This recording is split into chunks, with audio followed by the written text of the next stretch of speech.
everybody. It's JONva of Live Life 24/7 Be Happy. And I just want to say to all of our students heading back to school, happy back to school week and month. And you know what? I also want to say happy birthday to all the September babies, okay? So, and I think we have a birthday here today. And Meg, happy birthday. Happy birthday. All right. You know, I like your backdrop. It's got that tropical feeling. And you know what? I'm feeling a little tropical too. Yeah. Okay. And I'm tropical in my heart. On the beach. Yeah. Yeah. I decided I'd hang out at the beach for my birthday, Junio. That's great. That's great. So, did you guys, you know, again, happy Labor Day. You guys do anything exciting for the Labor Day holiday?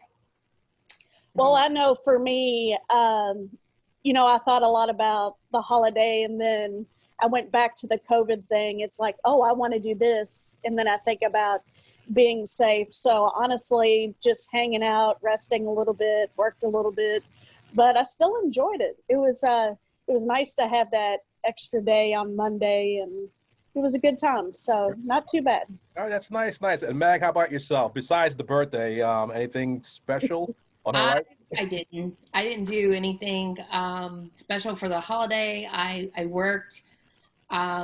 This is a busy time, so I just worked. Okay, well, that's great. You know, it is back to school, you know, week and month. So I want to give out, you know, another shout out to Berkeley. Yes, the Berkeley students, you know, guys, you know, looking forward to a great 2021 school year. So we're going to make this fun, you know. And my colleagues, I think they want to chime in as well. Give a little shout out. University of Louisville. Oh, I even have my cup. Yes, go Cards, go Cards. Well, that's great. That's great. Back is back. We've got some really I gotta good learn that this year, and I'm can't wait to see what happens. We've been getting some really good recruits for football and things this year. So yeah. Well, that's very good, very good. You know, well, I found this weekend. You know, of course, I was having a little fun. But I was also doing some college stuff because, you know, again, my son, you know, he's a senior, and we kind of had some homework to do, and our homework, you know, was, you know, applications, of course, and also Common App, and I did find it the whole process a bit interesting. So, and I know you guys are excellent in terms of education and also with Common App. So I kind of want you to kind of share with our audience a little bit about your knowledge about the process, since, you know, for me, it's kind of overwhelming. So, Karen, chime in. I can imagine. Well, one thing I want to mention is, you know, Common App is meant to standardize a lot of things, because when you have each individual college and they all have different requirements, different application dates, and you might have an application that's 2 pages versus one that's 6 pages, the Common App just kind of stabilizes everything. And when I was a school principal, it was pre-Common App, and let me tell you, just the anxiety from it, trying to keep up with all the dates and the different requirements for different schools, it was very difficult. So I think it's interesting to see how they're trying to standardize things with the Common App.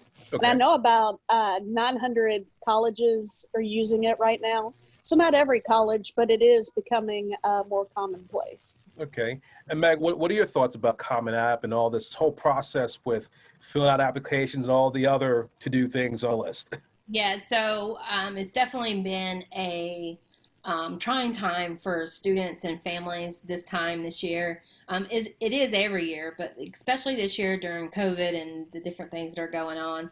Applying for college, it can be very tedious and very stressful for not only like students, but parents as well. But I find that the Common App, a lot of times the students try to go through this by themselves, which I don't recommend that. Like, I don't recommend at all. So there are numerous schools, like Karen was mentioning, they do have the Common App, which does make it a little bit easier to just be able to click on the colleges that you want to apply to. It takes in the essay. You can change the essay up. Some of them have additional questions, things like that. So through the platform that they have with Common App. Like the first time and transfer applicants can apply to multiple colleges at once. So they just have to fill out those details that most schools require. And then it'll just transfer to the other colleges. Not every college takes the Common App. Like some of them have different application processes, the CSS profile, and things like that. So they really want to start narrowing down their colleges now and really looking at what each college requires, what kind, and are they in the Common App, so that they can be prepared for that, and really setting some time aside. It's not something that, you just go on and you just start filling out. You really want to take your time, sit down as a family, or even get some help in doing that and taking that very seriously.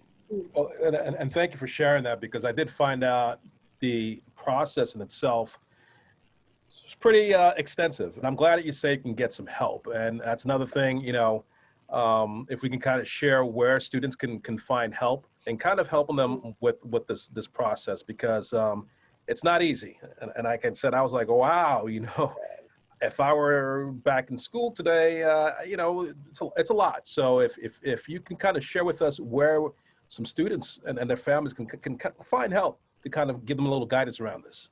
Of course, there's things they can find depending on the time, like the time that it permits. So I say get help, just like we get someone to help us with our taxes.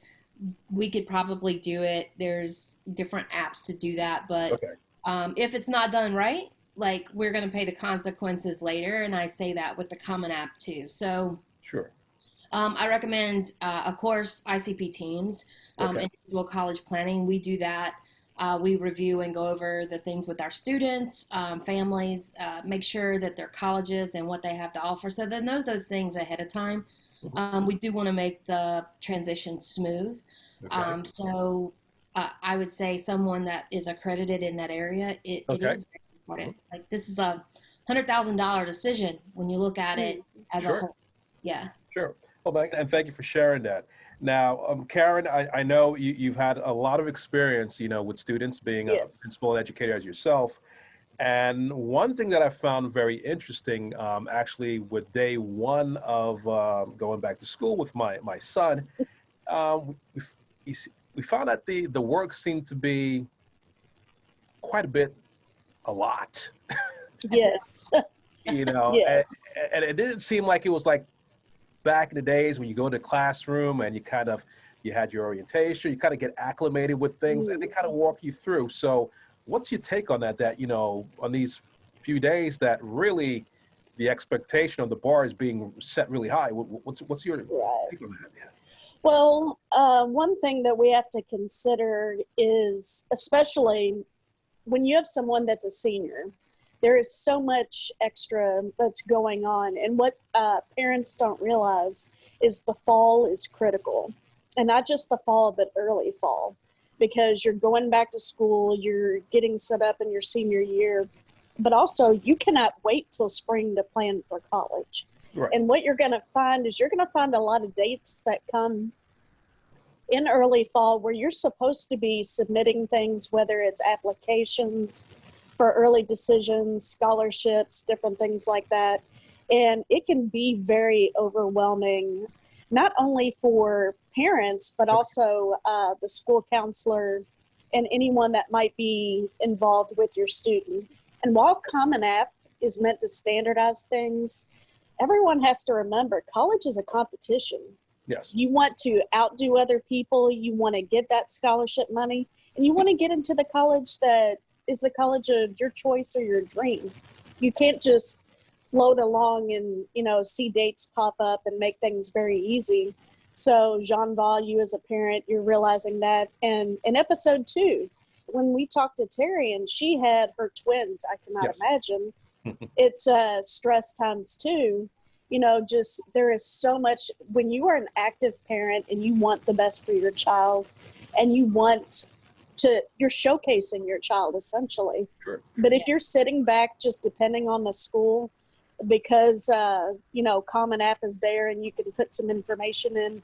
Yes, that will help you possibly be with everybody else, but you want to be up here. You don't want to be down here. I totally agree. Yeah. And as a school principal before Common App, it was so difficult because if you did not have that parent involvement, if you did not have a third party like ICP-Teams, not everybody is going to get what they deserve. And college is about getting what you deserve. If you're working hard, you're making the grades, you deserve that money, you have to know how to get it. And sometimes you need additional help, and we're there to do that. Well, and thank you for sharing that. And like I said, I've been using ICP-Teams. They've been great with us and helping us, through this process. And like I said, I'm not an expert in that area. I'm very knowledgeable, but like I said, I think having the experts kind of work on your behalf is definitely, I would say, the right way to do it, and it's also an investment in your child's, education as well. We have auditions going to be coming up. So for us, we want to make sure that, everything is kind of in order. So we're not kind of running around at the last minute and like I did before. And it was just like, what do we do? But it came through. And like I said, I'm a parent, and I just kind of wanted to share this with other parents that definitely, having an expert like ICP-Teams, they'll definitely kind of guide you in the right direction as well. And I know, in the weeks to come, we'll be, also continuing on with Common App and some other, information that's also be helpful as I consider this college month, for the students, as well. The remote learning, that's another aspect that, I also want to kind of dig deep going forward as well. I know ICP-Teams will be having some workshops within the near future. So yes. I just want us to kind of, pay it, be on the lookout for that. And, we'll kind of always, kind of drop some notifications as to when these workshops will be happening. There might be some happening near you, when we do go back to, the whole, face-to-face, but for right now, this is the platform that we have, so I guess we have to make the best, right, Meg? What do you think about that? Yeah, no, like this is our new face-to-face, which it hasn't been easy to get. I'm still not used to it, so but yes, definitely, like everything you're saying, a piggyback off of, but even with the juniors, if they're parents of juniors and sophomores, like going into college is different now than it's ever been. So definitely start as soon as possible with preparation and planning. I don't think they give themselves enough time. Like they wait for the Common App to open. You can actually create your portal on Common App even in the summer so that you can know what those colleges are looking for, know what they have to accept. It gives you time to get those things together before you start the school year and get bogged down with like homework and different activities like perform, like he's going to have, auditions and things like that coming up. So getting those things done ahead of time is definitely important. And it does take time. So like you said, it is an investment in your child's education. And I think education is one of the best and greatest gifts you can give. It's Totally agree. It's going to keep going forever. It doesn't expire. Right. Now, while we are talking about, the whole Common App, process, I didn't want to forget about, we also have our other students that are like 7th grades, junior high school.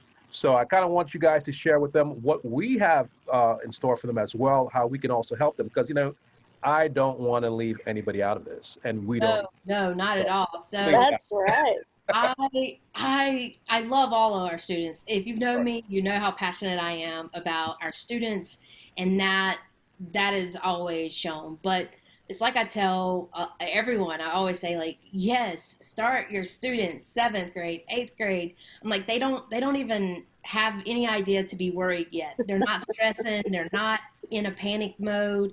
They're just like so thankful and welcoming of help, of guidance, of a cheerleader, because we're basically their cheerleader at that time. And we're like, you got this. And we're helping them with their homework and just kind of guiding them and starting the process of holding them accountable. So like 7th, 8th, and 9th graders, by the time they are in their junior year, they basically have everything that their colleges are looking for and then some. And so it just takes the whole stress off of everyone, even our team.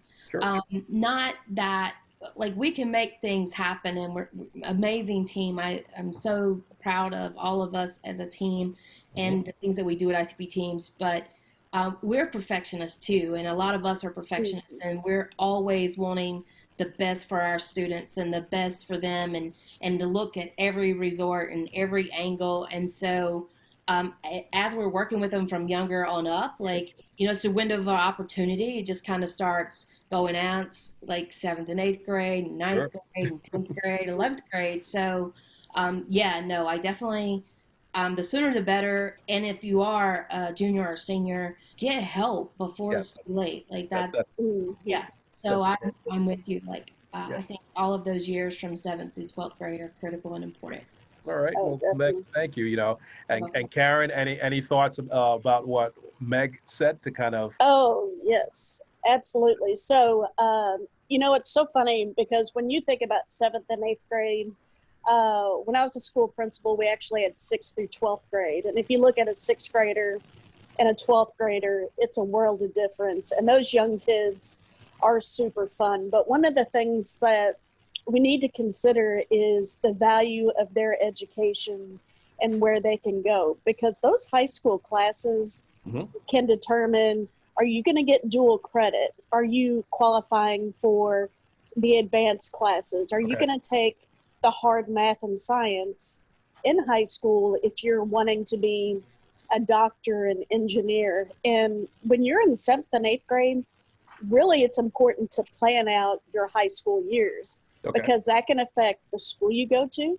It can affect scholarships you qualify for. And it ultimately determines your occupation.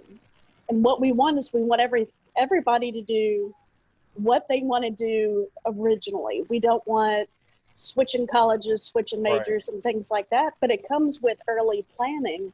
And most people don't think of that. So it is super critical. JONva, I'm glad you said 7th and 8th grade, we don't want to leave them out, because they are just as important. If we put them on the right path early, everything else for them is going to be so much easier. You don't want to be scrambling in high school going, oh man, I'm missing this class, or I can't get into this school because I didn't take enough dual credit or advanced program classes. So, and it's very difficult for many, many students to depend on one counselor. It's just too overwhelming. If you have a third party working with your student one-on-one, they're going to be on track and they're going to have multiple opportunities. So I'm so glad that we do start so early. It's critical. Okay. Well, like I said, we did cover a lot in today's segment. I just want to say to you guys, thank you for sharing all that information, because there's folks out there who can really use this in a very, very good way. As I'm ready to close here with you guys, I just want to say, for all the students out there, you guys are your winners. And but remember, again, we have to all set a plan. And once we set that plan, we can kind of move forward in our execution. So, I want to wish you all the best, a happy September again to all the September babies. And I want to kind of pass it off to Karen and Meg to kind of close it out for us as well. Oh, definitely. Well, for those of you that are just starting back to school, just do the best that you can, roll with the virtual stuff, or if you're face-to-face, just do the best that you can with it. We still want you to be very successful. And I know some schools started a month ago, and I know you guys probably enjoyed that Labor Day weekend, and we just want you to have a great fall, and hopefully some changes will happen for us in the spring. So definitely watching the COVID thing, being safe, but wishing you all the best, and just do the best that you can. As a whole community, we're all going through it together. So I'm hoping your fall goes well for you guys. All right. And Meg, to close it out? All right, yes. And I would say always remember your present situation is not your final destination. So if you are in a situation right now and you need the help, best is yet to come.